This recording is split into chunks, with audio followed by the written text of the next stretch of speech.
No ar, Faixa Livre, rádio jornalismo de verdade, a informação de primeira qualidade, a interpretação e os comentários das notícias, entrevistas, o contraditório.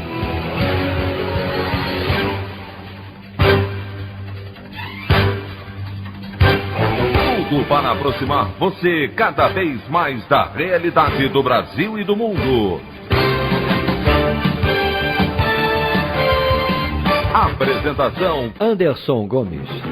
Pesquisa Datafolha mostra que o ministro da Saúde, Luiz Henrique Mandetta, tem aprovação maior que a de Jair Bolsonaro, mas a maioria não deseja renúncia do presidente. Câmara aprova a chamada PEC do Orçamento de Guerra, que concede uma série de benefícios a bancos e grandes empresas, e matéria segue para análise do Senado. Número de infectados pelo novo coronavírus no país ultrapassa os 11 mil, com mais de 1 milhão de casos em todo o mundo, em meio aos esforços das autoridades recomendando o isolamento social para achatar a curva de contágio da doença. Essas e outras notícias na edição desta segunda-feira, 6 de abril do ano de 2020, do programa Faixa Livre.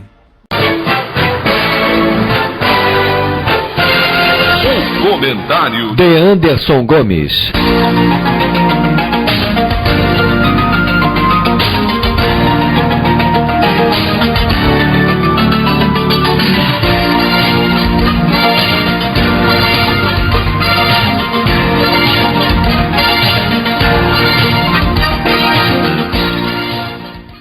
Bom dia, ouvintes. O programa Faixa Livre, em edições inéditas, está de volta. Ciente de sua responsabilidade em um momento tão grave para o país e o mundo, a equipe do programa se viu na obrigação de continuar oferecendo conteúdo atual nas já tradicionais entrevistas e editoriais aqui no nosso espaço diário na Rádio Bandeirantes. Quem já nos acompanha pelo nosso site e pelas redes sociais pôde perceber, ao longo das 2 últimas semanas, que mantivemos a atividade com a veiculação de artigos preparados pelos nossos colaboradores históricos. Para voltarmos às transmissões aqui pela rádio, fomos obrigados a realizar algumas alterações no programa em respeito às recomendações de isolamento social das autoridades de saúde e para preservar a integridade da nossa equipe de trabalho por conta do novo coronavírus. Durante o período da pandemia que afeta o planeta, nosso programa será gravado no dia anterior à sua veiculação. Desta forma, ficam inviabilizadas as participações de vocês, ouvintes, pelo nosso telefone no estúdio. Os recados poderão ser enviados apenas por e-mail, pelo nosso site ou pelas redes sociais.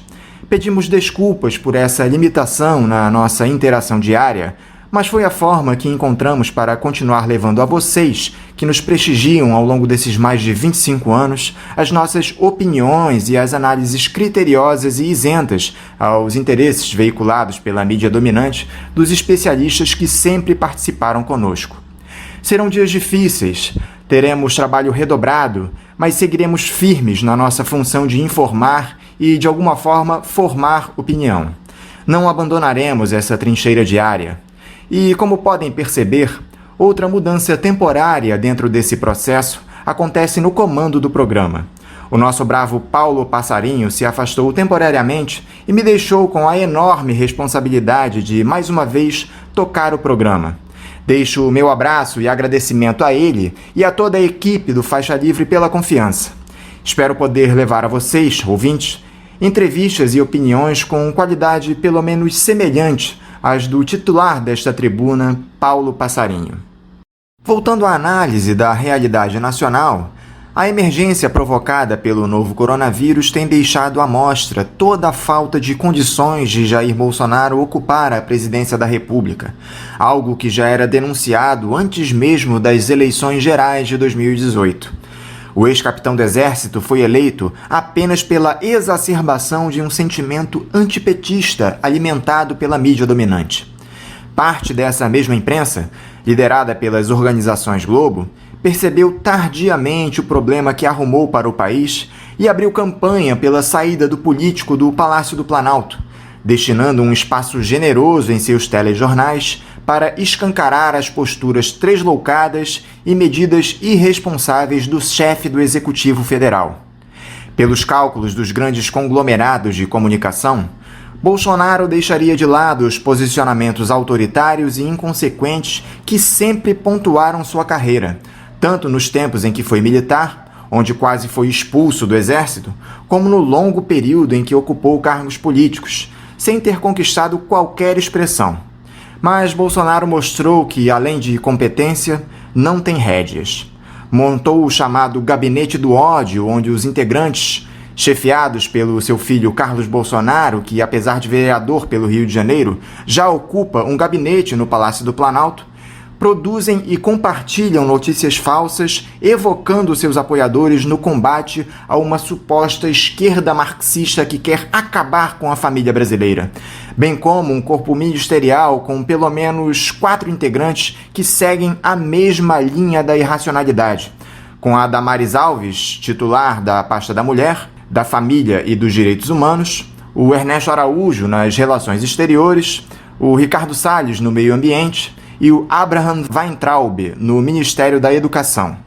Agora, diante da crescente oposição ao seu mandato, Jair Bolsonaro parece seguir apostando no caos, situação onde se coloca em zona de conforto, já que esse sempre foi o modus operandi do ex-capitão.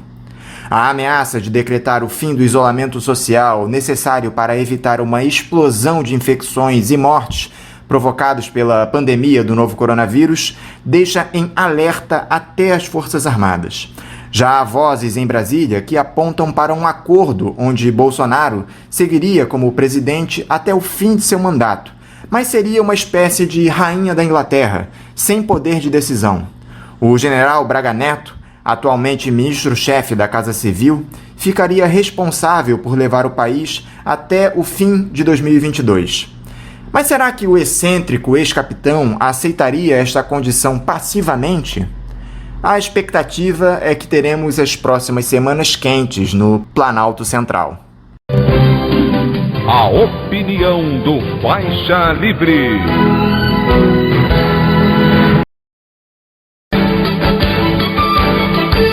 Voltamos a apresentar Faixa Livre. Estamos de volta, ouvintes, com o início da nossa edição desta segunda-feira, 6 de abril do ano de 2020, do programa Faixa Livre, que tem na sua produção a jornalista Celeste Sintra, auxiliada pela também jornalista Natália Moraes, tendo no comando do áudio o Francisco. O meu bom dia a todos. O meu bom dia também a você, que pode aqui participar nos enviando mensagens eletrônicas para o endereço ouvinte@programafaixalivre.com.br ou ainda registrando suas participações diretamente nas nossas redes sociais. No Facebook, nossa página é Programa Faixa Livre. No Twitter e no Instagram, para deixar o seu recado, basta seguir os perfis @PGM Faixa Livre. Lembrando que as participações por telefone estão inviabilizadas, pois durante o período da pandemia do novo coronavírus, o nosso programa está sendo gravado no dia anterior à sua veiculação. Pedimos desculpas aos nossos ouvintes que costumam interagir conosco desta forma, mas foi a maneira encontrada pela equipe do Faixa Livre para mantê-los informados sobre o que acontece no país e no mundo com a nossa visão crítica e, ao mesmo tempo, preservando a saúde dos profissionais que levam o programa ao ar. O Faixa Livre pode ser acompanhado também pelo nosso aplicativo para celulares com um sistema operacional Android. O nome do aplicativo é Programa Faixa Livre. Os ouvintes também têm acesso à transmissão do programa pelo nosso site, o www.programafaixalivre.com.br, ou pela página da Associação de Engenheiros da Petrobras, a AEPET, uma das nossas entidades patrocinadoras, no www.aepet.org.br. Para quem perdeu alguma das edições ou quer ouvir novamente o Faixa Livre, os áudios das entrevistas e editoriais estão disponíveis no nosso podcast, nos aplicativos Spotify, Deezer e Castbox. E dando início às nossas entrevistas, é com muita honra e alegria que eu cumprimento o economista e apresentador titular do Faixa Livre, Paulo Passarinho. Paulo Passarinho, bom dia! Bom dia, Anderson. O prazer é todo meu de falar aqui com o nosso público do Faixa Livre, principalmente de ser entrevistado por você. É uma alegria muito grande Nós já havíamos conversado na equipe do Faixa Livre sobre um processo de transição, de mudança que o nosso programa precisa fazer, se renovar. E você, como apresentador do Faixa Livre, especialmente nesse período aí da pandemia, representa uma alegria para todos nós. É a renovação da nossa equipe de trabalho, mostrando que a gente está ligado no presente, mas principalmente a gente se prepara para o futuro. É um prazer aqui voltar a falar com o nosso público e principalmente ser entrevistado por você. Obrigado pelas palavras, Paulo, e por conversar conosco aqui no programa. Paulo, essa excepcionalidade provocada pela pandemia do novo coronavírus, uma verdadeira tragédia humanitária com milhares de mortos na Europa, na Ásia, na América principalmente, tem nos mostrado situações até então inéditas no planeta. Governos liberais adotando medidas de proteção social vigorosas, como acontece nos Estados Unidos e no Reino Unido, por exemplo. Por outro lado, a Covid-19 escancara as chagas deixadas pela pobreza extrema e deixa claro o abismo que existe entre as superpotências mundiais e os países da periferia. O Equador não consegue sequer recolher seus mortos nas ruas, o sistema funerário por lá entrou em colapso. Enquanto isso, no Brasil, a doença parece ter evidenciado ainda mais a inoperância e a incompetência de gestão de Jair Bolsonaro. Como é que você tem avaliado as medidas implementadas mundo afora no combate à pandemia e em defesa das populações, especialmente as ações do governo brasileiro? A realidade, Anderson, é que o discurso e a prática dos liberais está sendo colocada em xeque. Claramente, quando você lembra que governos liberais estão descobrindo o papel do Estado, não estão poupando esforços aí para implantar medidas de proteção social, na prática isso significa que todo aquele ideário que, especialmente aqui no Brasil, tem muita força há 3 décadas, não condiz, na verdade, com as nossas necessidades, né? As ações do governo brasileiro estão muito aquém, na verdade, do que precisamos, mas, sob o ponto de vista do discurso, já observamos que mesmo aqueles que faziam apologia do pensamento liberal, nesse momento se convertem, por exemplo, ao que se convencionou chamar aí de uma espécie de neo-keynesianismo, ou seja, aquela ideia que, na verdade, não foi inaugurada por Keynes, foi inaugurada, na verdade, pela necessidade de alguns países desde a década de 20, qual seja, naquele momento, no século passado, o pensamento liberal era francamente dominante. Porém, a realidade, em países diferentes, como, por exemplo, a Suécia nos anos 20, ou o próprio Estados Unidos no final dos anos 20, no início dos anos 30, ou o próprio Brasil aqui na década de 30, na prática, frente a todas as consequências da crise de 1929, mesmo da situação anterior à crise de 29, já começaram a justamente conceber o Estado e os investimentos estatais como fundamentais para se responder à crise econômica, à recessão ou mesmo à depressão. Agora, na verdade, são os próprios liberais que admitem que, em casos de excepcionalidade, é necessário adotarmos políticas que eles chamam de keynesianas. Eu lembro que, no caso do Brasil, a emergência, a necessidade é algo estrutural, é algo permanente para 90% da população. E isso talvez seja a melhor lição que essa crise nos deixa. É impossível pensar, mesmo em sociedades que optam pela chamada economia de mercado, pensar num papel do Estado que não seja protagonista. Eu sempre, aí na condução do Faixa Livre, eu sempre lembrei, quem faz essa distinção entre economias de mercado e Estado são os liberais mal intencionados, porque se formos observar mesmo as economias liberais pujantes, o que as caracteriza não é mercado, são Estados muito fortes, desde o seu nascedouro.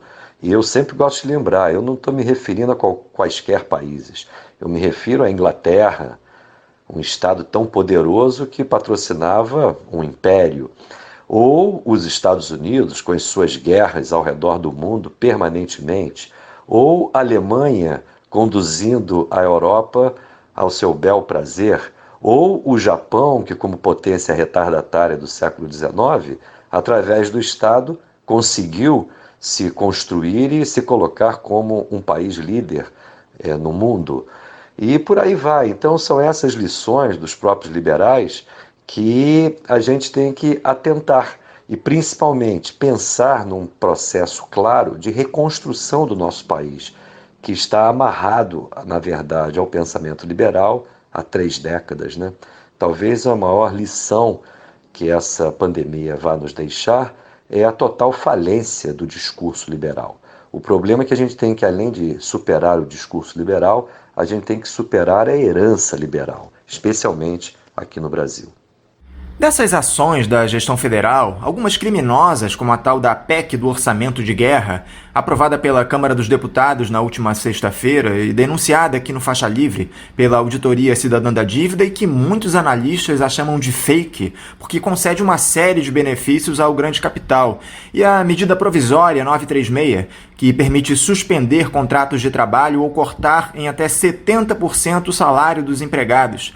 Outras absolutamente insuficientes para oferecer condições de subsistência às pessoas afetadas pela falta de renda por conta da impossibilidade de trabalhar, como esse auxílio emergencial de R$ 600 por 3 meses, que pelo governo seria de irrisórios R$ 200. Dava para esperar outra coisa da dupla Bolsonaro e Paulo Guedes, passarinho? Anderson, essas medidas que estão sendo adotadas aí pelo governo do Bolsonaro e do Paulo Guedes, elas têm um defeito, um problema de origem que é muito grave, que são as digitais liberais desse governo. Se não vejamos, em relação a essa PEC do chamado orçamento de guerra, nós estamos conferindo um poder ao Ministério da Economia, ao Banco Central, gigantesco. É verdade que há um tal de comitê que procuraria monitorar essas medidas aí, que vão se concentrar especialmente no Banco Central. O problema é que a principal função, a medida talvez mais relevante desse orçamento de guerra, seja uma espécie de carta branca para o Banco Central operar a título de injetar liquidez no sistema, operar, na verdade, uma reestruturação, inclusive com a possibilidade de compra de dívidas de bancos privados, que poderá fazer com que a autoridade monetária se comporte, na verdade, de forma absolutamente nociva aos interesses nacionais, especialmente em um momento onde a gente precisa, a rigor, em primeiro lugar, em relação à massa de trabalhadores que nesse momento se encontra desamparada, precisa de uma injeção de recursos num montante muito superior a esse anúncio dos R$ 600 aí, como uma espécie de ajuda de custo para as famílias e para as pessoas em situação de carecimento. O problema mais sério é que justamente frente à necessidade de aumentos vigorosos aí, tanto na proteção social, como especialmente em alguns investimentos na área da saúde, a prioridade maior do governo parece que se volta justamente para o sistema financeiro. Um sistema financeiro que deveria, por exemplo, garantir, ou pelo menos ser instrumento do governo para garantir crédito para o pequeno, o micro, o médio empresário, que evidentemente com as suas atividades produtivas paradas, necessitará de capital de giro e de financiamento para bancar um conjunto de despesas que nesse momento passa a ser um risco, na medida em que a movimentação da economia é quase nula.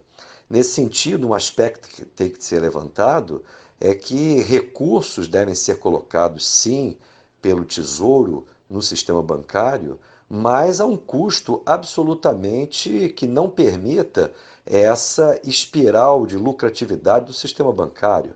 Veja bem, não há nenhuma garantia com relação a isso, Muito pelo contrário, apesar da injeção de liquidez do Banco Central do mercado bancário, as informações que vêm tanto da indústria como também do comércio é que houve elevação da taxa de juros por parte dos bancos na concessão de empréstimos e financiamentos. Então, essa é uma questão gravíssima, porque a crise não pode virar mais um grande negócio para os bancos. Mas, infelizmente, por essas digitais aí, liberais do governo, tudo indica que isso está em curso. Inclusive, essa PEC do orçamento de guerra, como muito bem denuncia a Maria Lúcia Fattorelli, entre outros da campanha Auditoria Cidadã da Dívida, vai representar mais uma verdadeira farra por parte do Banco Central, junto com os bancos privados, e em detrimento dos interesses de trabalhadores, dos interesses de pequenos empresários, dos interesses nacionais. Essa que é a grande questão. Nós temos um governo que é absolutamente vocacionado para uma privatização radical, para um ataque destrutivo em relação ao Estado. E é nesse sentido que nós estamos muito mal parados, porque todas essas ações emergenciais vão sempre guardar essa preocupação dos atuais gestores, que é de preparar o país para uma situação que não nos interessa, a situação da liberalização total, da flexibilização de qualquer norma e da privatização selvagem. Esse é o horizonte do governo que, nesse momento, é o responsável pela gestão de medidas emergenciais que deveriam obedecer a uma outra lógica, a uma outra natureza. Na sua avaliação, Paulo, que medidas, especialmente no campo econômico, o governo poderia tomar que ainda não foram efetivadas para minimizar os estragos provocados pelo novo coronavírus? Anderson, o problema é esse. O governo não tomou essas medidas e, me parece, esse governo não está vocacionado para assumir as medidas que seriam necessárias, justamente por conta dessa fidelidade, essa vocação do governo do Bolsonaro e do Guedes pelo chamado ideário liberal. Não somente essa turma acredita, como vem tomando medidas muito graves contra o interesse popular, contra o interesse nacional. Agora, a necessidade que esse governo, me parece, não tem condições de assumir essas medidas seria, em primeiro lugar, a garantia de emprego. É intolerável nesse momento qualquer tipo de demissão. A garantia do emprego já vem sendo anunciado aí por diversos governos. Então, aqui nós deveríamos também seguir essa orientação. Além da garantia de emprego, evidentemente, a garantia de renda adequada a toda a população vulnerável, o que transcende muito a esse valor dos R$600, que em alguns casos, para algumas famílias, pode chegar a R$1.200. Esse passo foi importante, apesar de todas as resistências do próprio governo, mas é extremamente aquém da necessidade que nós precisamos.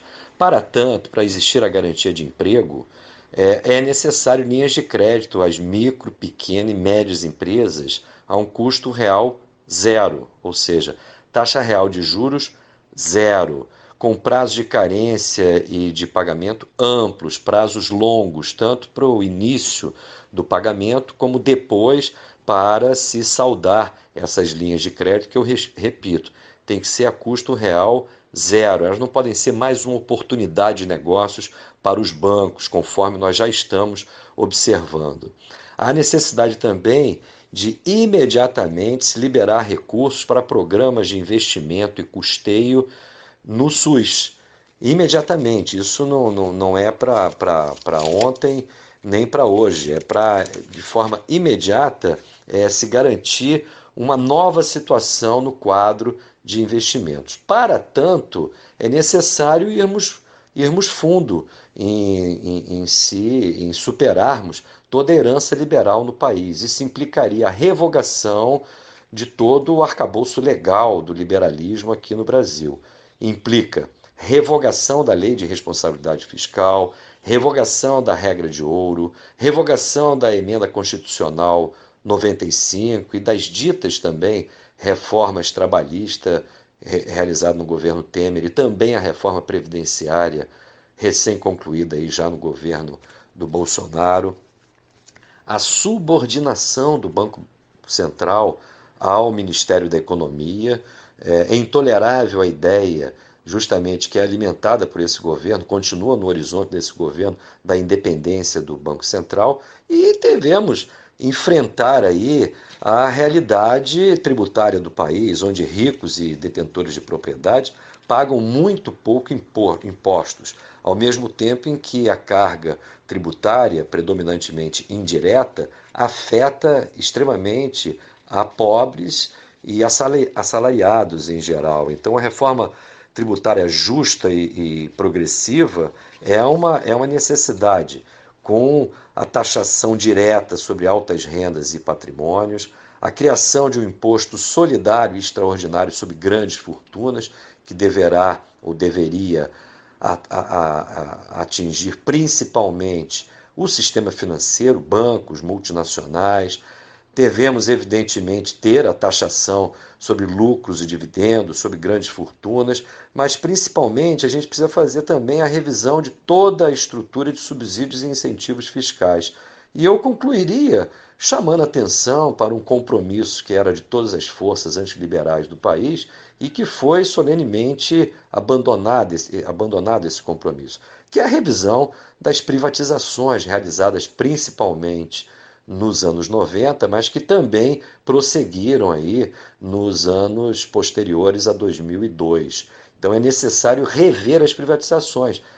O que essa crise nos coloca como emergencial é a necessidade de um novo Estado, que no Brasil tem que ser um Estado que defenda os interesses nacionais e defenda principalmente a nossa imensa população de trabalhadores, uma imensa população que é de pobres e miseráveis de forma inexplicável. Nada explica a não ser a injustiça e o equívoco das políticas dos ricos que o nosso país tenha tantos carecimentos. Agora, diante de tanta ignorância por parte do chefe do executivo, qualquer traço de racionalidade no governo se destaca. Um desses personagens que acabou ganhando os holofotes e, consequentemente, a inveja do presidente foi o ministro da Saúde, Luiz Henrique Mandetta.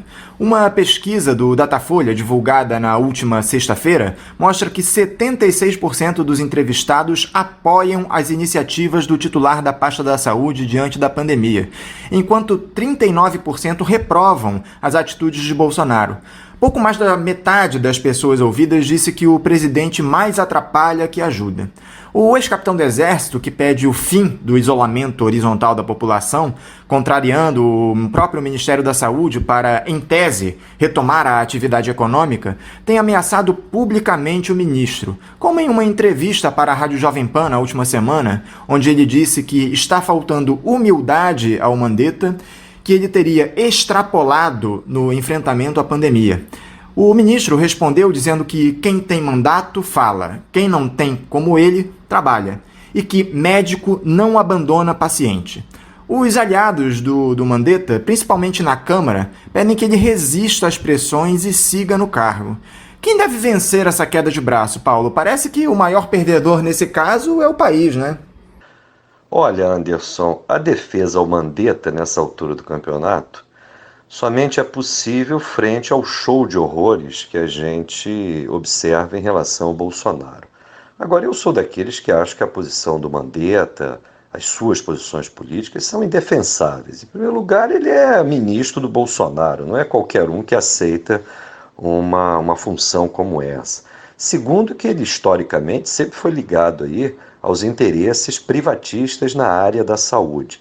E, sob o ponto de vista das medidas em relação à pandemia, me parece que o Ministério da Saúde ele pecou na adoção de medidas desde a época do Carnaval que fossem minimamente preventivas de fato. Por exemplo, até o início de março, com certeza até o dia 14 de março, o aeroporto, pelo menos aqui no Rio de Janeiro, e eu tenho informações a respeito de outros aeroportos, não dispunham de nenhum tipo, não digo nem de controle, nenhum tipo de aviso aos estrangeiros e brasileiros que aqui chegavam.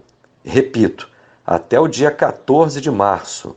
Eu acho que as medidas que foram tomadas, especialmente de isolamento, e foram medidas que foram especialmente tomadas no Rio e em São Paulo, muito pela ação dos governos estaduais, talvez sejam medidas que possam surtir um efeito muito positivo. Agora, não dá para embarcar no discurso bem articulado do Mandetta. É verdade que técnicos do Ministério da Saúde o assessoram, estão em postos importantes nesse momento, estão aparentemente fazendo o que está ao alcance deles. Agora, não dá para aliviar as responsabilidades do ministro, do Ministério da Saúde, até porque o Ministério está subordinado, em última instância, ao governo Bolsonaro. Com relação aí à pesquisa da Datafolha, eu confesso que o que me surpreende nesses resultados é que apenas 76% apoiam as recomendações do Ministério da Saúde. Deveria ser, evidentemente, um número maior, porque são medidas e são procedimentos que, na verdade, não são do Ministério da Saúde, são da Organização Mundial da Saúde. Então, são orientações genéricas. A minha crítica ao Ministério da Saúde vai no sentido de um maior detalhamento e uma melhor eficácia dessas medidas que são tomadas com base nos princípios gerais da Organização Mundial da Saúde. Me parece que 76% de apoio a essas medidas é baixo. Ao mesmo tempo que eu acho espantoso que ainda 33% aprovem as medidas aí defendidas pelo Bolsonaro. É verdade que 39% reprovam, mas essa reprovação deveria ser muito maior. E a aprovação de 33% mostra que a ignorância não é somente do presidente da República, né? Então, com relação a isso e a esses ataques, essas divergências públicas entre o Bolsonaro e o Mandetta, eu acho que elas revelam, na verdade, uma divisão que existe hoje na cúpula do governo Bolsonaro. Eu acho que essa divisão coloca de um lado aqueles aliados incondicionais do Bolsonaro. Eu me refiro principalmente à sua própria família, que tem um peso importante na formação de opiniões junto ao próprio presidente, e aos ex-comandantes militares que, talvez até por uma questão corporativa, continuam absolutamente afinados com Bolsonaro. Eu me refiro ao general Augusto Heleno, ao general Vilas Boas e ao próprio general Braga Neto. Essa assunção do general Braga Neto como uma espécie de presidente operacional, como alguns gostariam de caracterizá-lo, na verdade demonstra a força desse grupo dos bolsonaristas na cúpula do governo. Porque esse grupo, na verdade, cada vez mais eu acho que disputa o governo com o que eu tenho chamado os institucionalistas, onde se coloca o próprio Mandetta, o Sérgio Moro, o próprio Paulo Guedes. Não que esses não possam, evidentemente, mudar de posição, mas nesse momento eles estão alinhados às posições que vêm sendo defendidas também pelo Poder Judiciário, pelo presidente da Câmara, o Rodrigo Maia, pelo presidente do Senado, o Davi Alcolumbre. E então eu acho que há esse embate latente. Como que isso vai ser resolvido, eu não sei, porque ao mesmo tempo eu vejo que essa turma aí mais afinada com o Bolsonaro está firme nas suas posições. Então eu acho que nós vamos ter aí uma queda de braço. Não dá para achar que o Bolsonaro e seus aliados imediatos, mais próximos, venham a recuar das suas posições. Eu acho que isso deveria ser um objeto de uma atenção maior da dita oposição. Paulo, esse discurso negacionista do Bolsonaro em relação à urgência de saúde pública produzida pela Covid-19, chamando a doença de gripezinha, em desacordo com todos os alertas das autoridades de saúde do mundo, bem como essa insistência em desobedecer às recomendações de isolamento social, parece que só encontra um eco na base radical do presidente. Aliás, parece que ele utiliza esse discurso justamente para mobilizar a ala conservadora que ainda o apoia. Não foram raras as vezes, por exemplo, em que o Bolsonaro promoveu notícias falsas em pronunciamentos e nas redes sociais em relação à pandemia. Dentro do governo, essas atitudes vêm provocando um isolamento do ex-capitão do Exército. O Sérgio Moro, tido como um dos superministros do governo, tem procurado se deslocar dessa imagem que Bolsonaro constrói, bem como o próprio Paulo Guedes. Isso se repete no Congresso e no Judiciário. Até mesmo parte dos militares se coloca contra essa irresponsabilidade do presidente. Já há quem diga que o general Braga Neto, atualmente titular da Casa Civil, será uma espécie de chefe do Estado-Maior do Planalto. No país, os panelaços contra o presidente acontecem quase que diariamente há praticamente 3 semanas. Você acha que o Bolsonaro resiste politicamente a essa crise do coronavírus? É possível uma saída dele do cargo nas próximas semanas ou meses, caso o cenário se agrave? Se ele resiste, Anderson, eu não sei, mas ele se prepara para o embate, conforme na pergunta anterior eu destaquei.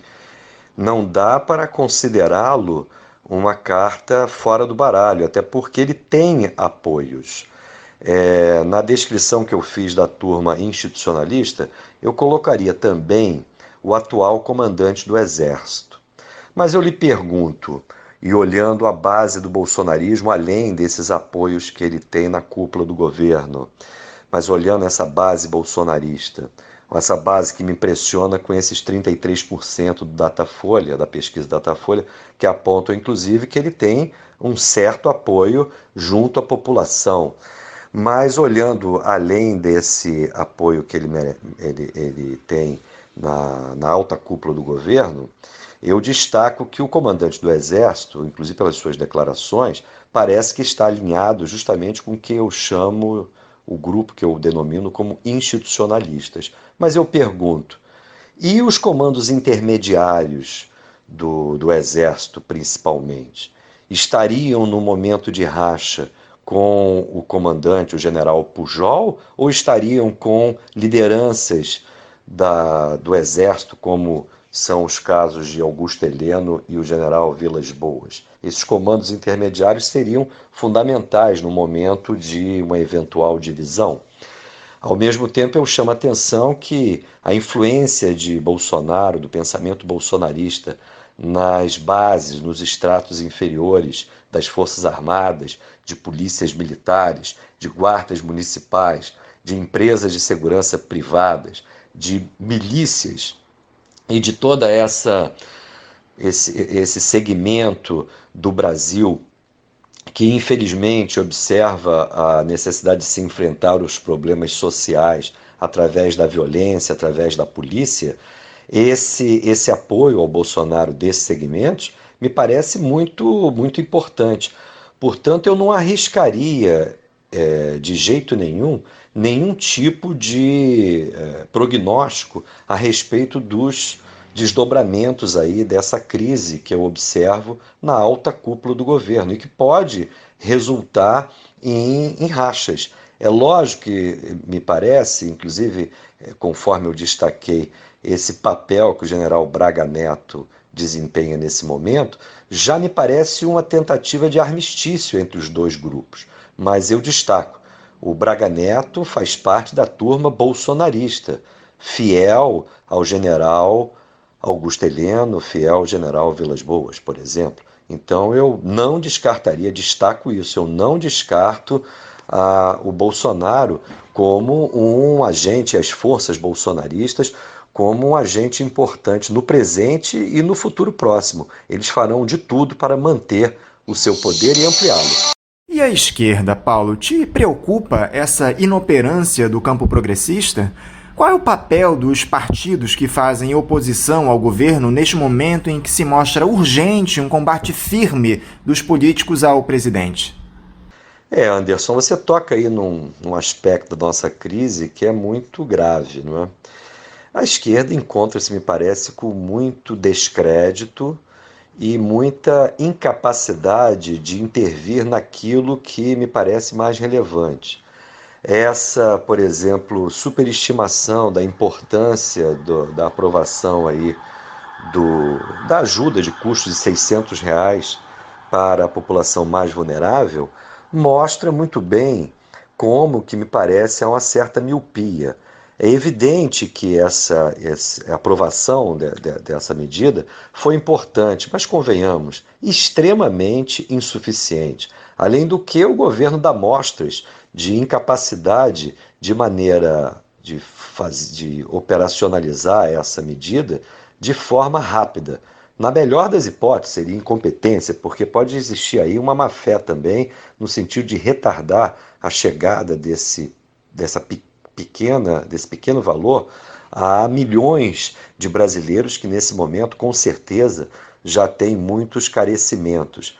E a superestimação da importância dessa aprovação tem que ser comparada com o fato de, por exemplo, o Banco Central e o Ministério da Economia terem saído aí da aprovação desse chamado orçamento de guerra com prerrogativas extremamente perigosas, ainda mais nas mãos de quem estará aí a condução desse eufemismo chamado medidas que poderiam garantir liquidez ao mercado financeiro. Ora, existem muitos recursos que hoje já estão represados no âmbito aí do Banco Central, como, por exemplo, aquele mais de R$ 1 trilhão alocados para as chamadas operações compromissadas do Banco Central, bem como outras medidas e outros instrumentos que o Banco Central tem usado, e isso há 30 anos, no sentido de garantir essa lucratividade indecente, espetacular do sistema bancário. Então, esse conjunto de situações colocam a esquerda numa situação muito aquém daquele papel que ela deveria estar cumprindo nesse momento. E isso se reflete principalmente numa coisa elementar. Onde estão as grandes lideranças da esquerda que poderiam vocalizar, inclusive, um conjunto de propostas que existem? Eu lembro, a própria Fundação Perseu Abramo, recentemente, elencou ainda no momento em que ela era presidida pelo economista Márcio Postman, elencou um conjunto de medidas no sentido de responder, por exemplo, ao desemprego. E isso num contexto anterior à pandemia do coronavírus. O próprio PT não teve o menor cuidado ou interesse em divulgar, debater e difundir essas propostas. Agora mesmo, as oposições reunidas, as oposições progressistas ou de esquerda, fizeram documentos reiterando medidas no campo econômico, inclusive reivindicando, defendendo a própria renúncia do Bolsonaro. Onde estão as lideranças que poderiam colocar em alto e bom som essas reivindicações junto ao povo? Ou seja, falta política para a esquerda e faltam principalmente lideranças. Me parece que essa nossa esquerda realmente existente, ela é muito vocacionada para a disputa de eleições parlamentares, eleições para o executivo, mas em termos de propostas e principalmente de coragem das suas lideranças, me parece que nós estamos muito mal servidos, infelizmente. Paulo Passarinho, muito obrigado por conversar conosco aqui no programa de estreia desse novo formato. Um bom dia para você e um forte abraço. Eu é que agradeço, Anderson, essa oportunidade de voltar a conversar aqui com os nossos ouvintes, nessa qualidade de entrevistado do programa Faixa Livre, que também muito me orgulha, bem como muito me orgulha também essa condução que você está fazendo do nosso programa Faixa Livre. É a renovação do nosso quadro de colaboradores, de trabalhadores aqui da equipe do Faixa Livre, e isso nos dá muito orgulho. Tenho certeza que você estará à frente aí do nosso Faixa Livre, garantindo o melhor da qualidade do nosso programa radiofônico e principalmente nos brindando todas as manhãs com notícias, informações e opiniões que eu tenho certeza vão nos ajudar a atravessar esse período que vem exigindo aí sacrifício de todos nós. Muito obrigado, um bom dia a todos, um bom dia principalmente aí à nossa equipe do programa Faixa Livre e aos nossos queridos ouvintes. Obrigado, Paulo, mais uma vez pelas palavras, pela confiança, e eu espero honrar esta função aqui de apresentador do Faixa Livre, a que você sempre desempenhou com tanta competência durante esses 25 anos. Um abraço. Conversamos aqui com o nosso querido Paulo Passarinho, que é economista e apresentador titular do programa Faixa Livre. Voltamos a apresentar Faixa Livre. Dentro desse processo de transição que vem ocorrendo no programa nos últimos tempos, os ouvintes passam a ter momentaneamente a opção de depositar suas contribuições em duas contas. Além da tradicional da Associação de Engenheiros da Petrobras, a AEPET, está disponível também a conta em nome da Associação de Funcionários do BNDES, a AFBNDES, cuja agência é a do Banco Itaú, de número 1964, conta corrente 03004, dígito 1. Repetindo, Banco Itaú, agência 1964, conta corrente 03004, dígito 1. Durante este período de excepcionalidade, os depósitos nas duas contas serão aceitos, sendo destinados ao financiamento dos custos do Faixa Livre. Mas pedimos àqueles que puderem encaminhar suas contribuições para a conta da FBNDES que o façam, pois em futuro próximo, esta será a única forma de proceder às doações ao programa. Repetindo mais uma vez a conta do Banco Itaú, agência 1964, conta corrente 03004, dígito 1. E agora vamos entrevistar o secretário-geral da Federação das Associações de Favelas do Estado do Rio de Janeiro, a FAFERJ, Felipe dos Anjos. Felipe dos Anjos, bom dia. Bom dia a todos e todas, bom dia, ouvintes. Obrigado por conversar mais uma vez conosco. Felipe, é notório que a população das favelas do Rio de Janeiro e de todo o país sofre historicamente com o descaso do poder público, que normalmente só acessa esses espaços com seu braço armado. Com essa situação excepcional provocada pela pandemia do novo coronavírus, a preocupação cresce ainda mais. Há muitas pessoas vivendo em espaços reduzidíssimos, quando a orientação das autoridades de saúde é justamente o isolamento social. Além disso, em muitas comunidades não há sequer água potável para que se possa manter a higiene pessoal, fundamental nesse momento de proliferação da Covid-19. Como anda a situação nas favelas do Rio de Janeiro com a chegada do coronavírus, Felipe? Há unidades de saúde nas comunidades para atender a demanda de doentes? Qual é a principal preocupação de vocês? Meus amigos, a situação é bem complicada, né? A questão do coronavírus, ela expôs aí uma questão que faz parte da estrutura da formação da sociedade brasileira, que é a desigualdade social, né? Nesse momento a situação ela é bem preocupante, porque nós sabemos que há uma subnotificação muito grande dos casos, né? Apesar da imprensa não estar acompanhando, a gente sabe que, hora ou outra, esse vírus vai subir pelas favelas e pode causar uma tragédia muito grande. O que a gente vê, na verdade, é que a própria precarização do nosso sistema de saúde, né, a desigualdade social que fez com que as pessoas procurassem as favelas, hoje é o problema, né?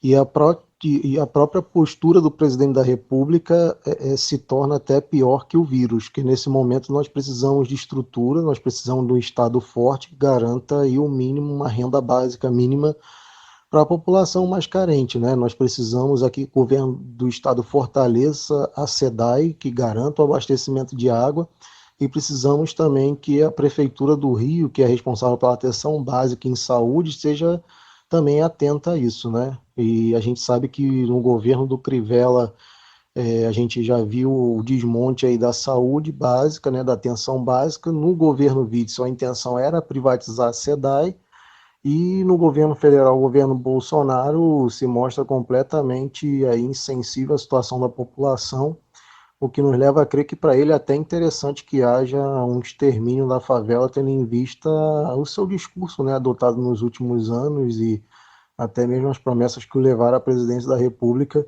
A gente não tem dúvidas que para o Bolsonaro a favela não é uma prioridade. E essa falta de água potável, Felipe? Algumas favelas, especialmente das zonas norte e oeste, denunciam que não recebem fornecimento de água há meses. A Faferj já tomou alguma medida legal para que a SEDAI restabeleça o abastecimento? O governo do estado já se posicionou a respeito disso? Sim, a Faferj já tomou um posicionamento, inclusive nós estamos aí com a Defensoria Pública, né? Guilherme Pimentel é o ouvidor-geral da Defensoria Pública, recentemente eleito.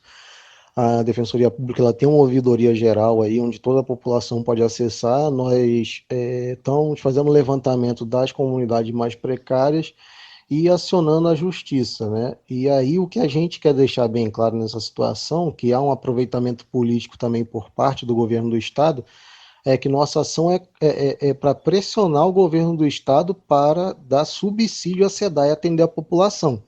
A gente não está aqui em nenhum momento fazendo uma crítica da ineficiência da SEDAI para que eles possam usar a nossa crítica para enfatizar o discurso da privatização. Pelo contrário, a gente quer uma SEDAI forte, pública, que ofereça serviço de qualidade para a população, né? Uma SEDAI forte que possa atender as demandas da população.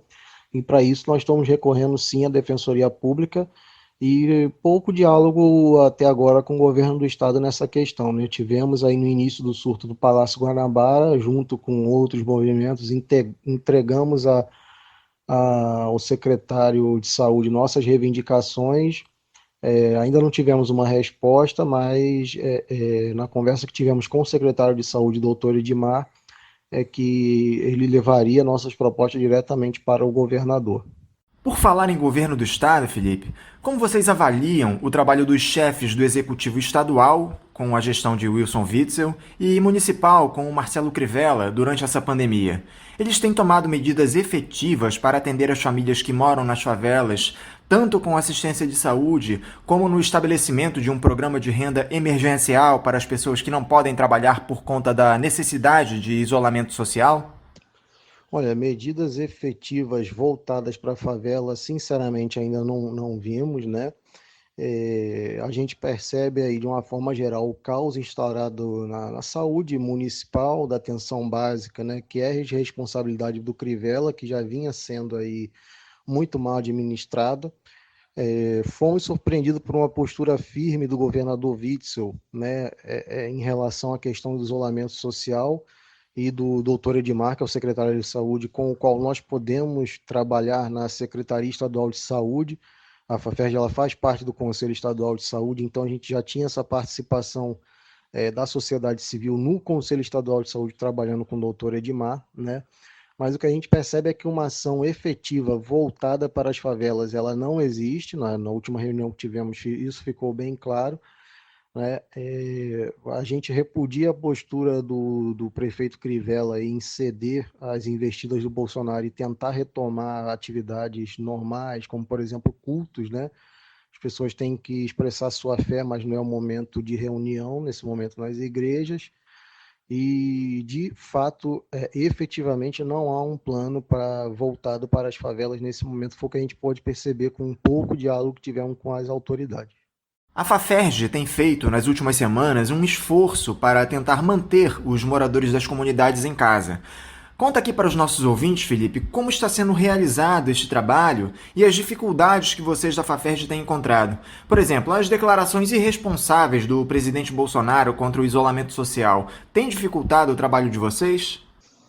Sim, nos últimos dias nós e outros movimentos de favela, e aí parabenizar todos os lideranças, movimentos, associações de moradores, homens e mulheres aí que têm literalmente arriscado a vida para defender seus amigos, suas famílias e as suas comunidades, né? Queria aí parabenizar todos eles que não contam com o apoio do Estado, inclusive com esse crime, né? O que o Bolsonaro está fazendo é um crime contra a humanidade, um crime contra a saúde pública. Bolsonaro, de uma forma deliberada, ele desrespeita a recomendação do próprio Ministério da Saúde, do ministro Mandetta, e da própria Organização Mundial da Saúde. A nosso ver, assim, na visão da Faferj, isso é um crime e Bolsonaro deverá ser julgado por esses crimes nos tribunais internacionais. Inclusive, essa postura que ele tem de reabrir o comércio, de tentar salvar a economia em detrimento da vida das pessoas é deplorável, né? Isso mostra o quanto o presidente da República, na figura do Bolsonaro, é um ser desprezível, imoral, sem nenhum escrúpulo, né? Um ser humano que não tem agora, já está mostrado a menor condição de ser o presidente da República. O Brasil não tem mais como continuar com o Bolsonaro na presidência da República. Muito obrigado, Felipe, por você mais uma vez conversar aqui conosco no programa. Eu parabenizo a vocês da FAFERJ pelo belo trabalho que têm feito, especialmente agora durante esse período da pandemia do novo coronavírus, e desejo a vocês todos dias melhores no enfrentamento dessa doença que tem provocado tantos problemas à nossa sociedade. Um abraço a você, Felipe. Nós da FAFERJ que agradecemos o convite e aí alertamos aí nossos companheiros ouvintes que fiquem em casa e acompanhem pelas redes sociais as campanhas, né? Quem puder doar, doe. A gente monta kits de alimento, kits básicos de higiene, e que os companheiros estejam atentos também à atividade política. Nós da FAFERJ acreditamos que esse é um momento de alta atividade política. Infelizmente no Brasil o fator Bolsonaro e a forma como ele conduz a crise acaba tornando a questão do vírus pior ainda. Ele é um catalisador do vírus, né? Ele consegue ser pior que o vírus, e que os nossos companheiros nesse meio tempo não deixem também de fazer essa resistência contra o Bolsonaro. Resistir contra o Bolsonaro é resistir contra o vírus e salvar vidas. Muito obrigado a todos e todas aí pela audiência. Um grande abraço aos meus amigos do Faixa Livre.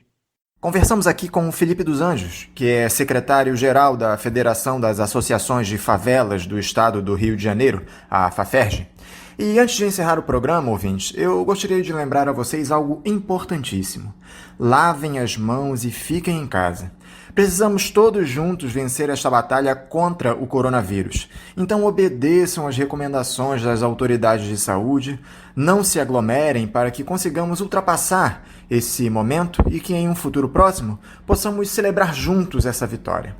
Eu espero vocês amanhã, a partir das 8 horas, para mais uma edição do programa Faixa Livre. Um abraço e até lá!